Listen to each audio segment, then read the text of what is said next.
70 సంవత్సరాల పైచిలుకు మన స్వాతంత్రం వచ్చిన తర్వాత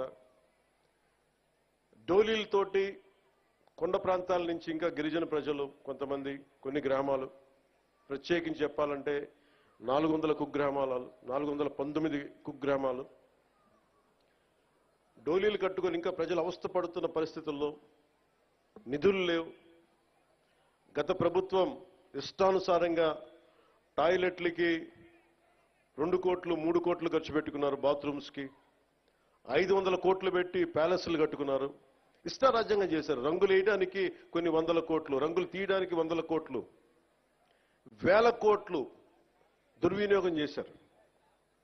ఇలాంటి పరిస్థితుల్లో డబ్బు రాని పరిస్థితుల్లో కూడా, డబ్బులు లేని కటకట అంటున్న పరిస్థితుల్లో కూడా గౌరవ ముఖ్యమంత్రి గారి దృష్టికి, నారా చంద్రబాబు నాయుడు గారికి దృష్టికి తీసుకెళ్తే నేను చెప్పాను, ఇట్లా ఇబ్బందిగా ఉన్నాయి సార్ అక్కడ, పాపం చాలా కష్టంగా ఉందంటే ఆయన పెద్ద మనసుతోటి ఒక 39 కోట్లు శాంక్షన్ చేశారు.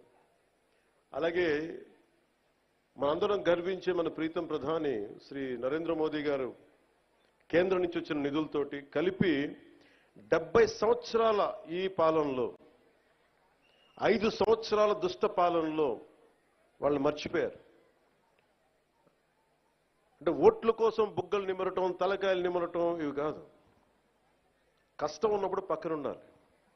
అధికారుల మీద దాడి చేయకపోవటం, వ్యవస్థల్ని బలోపేతం చేయటం. అందుకని ఈ రోజున రోడ్డు పడింది అంటే మీరు పిఠాపురంలో గెలిపిస్తే ఆ గెలిచిన వ్యక్తి రోడ్లు లేని వాళ్ళకి రోడ్లు చేయడానికి ఎంతమంది సహకారంతో, ఇది నా ఒక్కడిది అని చెప్పట్లా, అంటే ఒకటి పూనుకోవాలి. Politics is a thankless job, ఎవరు గుర్తుపెట్టుకోరు. అంటే మరుపు మానవ సహజం. ఇన్ని కోట్ల డబ్బు ఉంటుంది సినిమాల్లో, ఇవన్నీ వదులుకొని ఎందుకురా సుఖానం ఉన్న ప్రాణం దుఃఖాన్ని పెట్టుకుంటాం మా అమ్మ అంటా ఉంటుంది.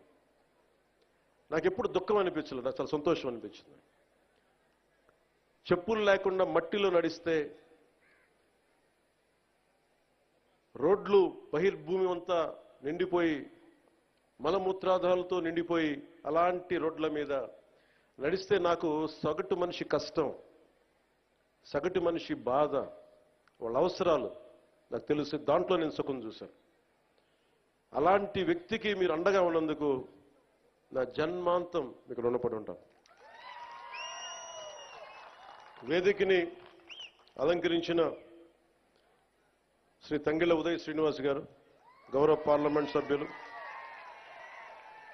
శ్రీ శశిభూషణ్ గారు, principal secretary Panchayati Raj and rural development, శ్రీమతి వరవుల సత్యప్రభ గారు, ఎమ్మెల్యే ప్రతిపాడు